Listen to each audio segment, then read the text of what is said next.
হেই আসসালামু আলাইকুম গাইজ, আমাদের স্ক্রিনে দেখতে পাচ্ছেন জামা চেঞ্জ হচ্ছে।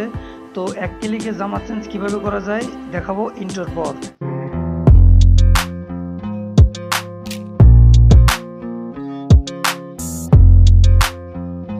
তো আমরা সরাসরি চলে আসলাম মোবাইল স্ক্রিনে আসার পর আমরা চলে যাব ফেসটুন নামক যে অ্যাপ্লিকেশন আছে। আমরা এই ফেসটুন নামক অ্যাপ্লিকেশনটা প্লে স্টোরে পেয়ে যাব। তো আমরা এই অ্যাপ্লিকেশনটা ডাউনলোড করে নিব প্লে স্টোর থেকে। আসলে এই অ্যাপ্লিকেশনটা প্লে স্টোরে অ্যাভেলেবেল রয়েছে একদমই ফ্রি। তো আপনারা ভিতরে যাবেন, কিভাবে কাস্টমাইজ করে আপনাদের জামাতে লাগাতে পারবেন সে বিষয়ে আমি আজকে পুরো টিউটোরিয়াল দিব। তো আমরা প্রথমে চলে যাব, দেখেন আমি আইকন দিয়ে দেখিয়ে দিচ্ছি। আমরা চলে যাব এই আইকনটিতে।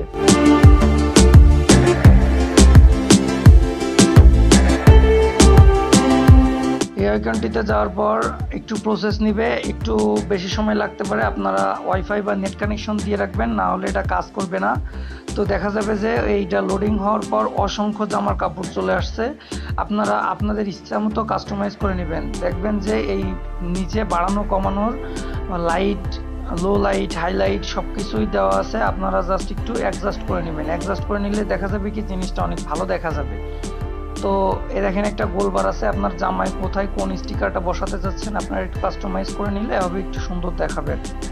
তো এতক্ষণ যারা আমার ভিডিও দেখতেছিলেন, যারা যদি নতুন হয়ে থাকেন আমার চ্যানেলে অনেক সুন্দর সুন্দর ভিডিও দেওয়া হয়। যদি আপনাদের একটুও ভালো থাকতে হয়, আপনারা যদি একটু বুঝতে পারেন, আমার থেকে কিছু শিখতে পারেন, তাহলে আমার চ্যানেলটিকে সাবস্ক্রাইব করে আমার পাশে থাকবেন। আর একটা কমেন্ট করে আমাকে ভিডিও বানানোর আরও উৎসাহিত করে তুলবেন, যাতে আমি আপনাদের জন্য আরও নতুন নতুন টিউটোরিয়াল ভিডিও আপলোড দিতে পারি। সো ধন্যবাদ। আর দেখবেন যে এই জায়গায় অসংখ্য জামা রয়েছে, আপনারা ইচ্ছা মতো কাস্টমাইজ করতে পারেন। এখানে ফিল্টার রয়েছে, অনেক ফিল্টার, ছবির ফিল্টার কাস্টমাইজ করে নিতে পারেন, যা অনেক সুন্দর দেখাবে। আপনারা যদি কোনো থার্ড পার্টি অ্যাপ্লিকেশন ইউজ করে ফিল্টার ইউজ করেন, তাহলে ওইটা ফেটে যায় বা নষ্ট হয়ে যায়, ছবির রেজুলেশন নষ্ট করে ফেলে। কিন্তু যদি আপনি লাইট রুম বা এরকম প্রিমিয়াম ভার্সন অ্যাপ্লিকেশন দিয়ে পিসের পরে ওতে গ্লো করান বা অ্যাড করেন, তাহলে ওইটা আরও সুন্দর দেখায়।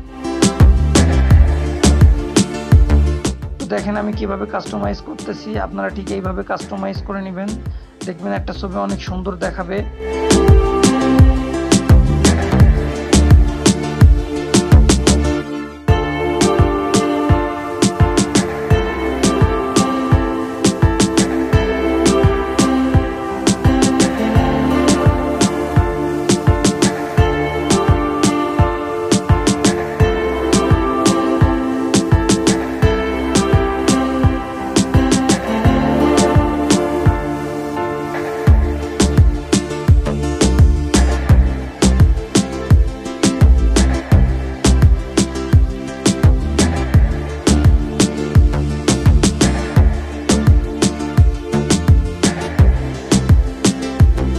আপনারা এক একটা জামা এক একটা কালারের দেখেন, এটা হাইলাইট, এটা লো লাইট।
আমার পার্সোনালি এই শার্টটা খুব ভালো লাগছে, তাই আমি এই শার্টটা ইউজ করেছি। আপনারা চাইলে আরও শার্ট ইউজ করতে পারেন। আমার এই শার্টটা পার্সোনালি ভালো লাগছে, শার্টের সাথে অনেক ম্যাচ করছে। দেন আমি টিকমার্কে ক্লিক করে দিলাম অ্যান্ড জুম করে দেখতেছি যে কেমন দেখায়। তারপর আমি সেভ করে দিলাম, ওই যে সেভ বাটন রয়েছে, সেভ। তো গ্যালারিতে চলে গেল, নট নাও, গ্যালারিতে চলে গেলাম।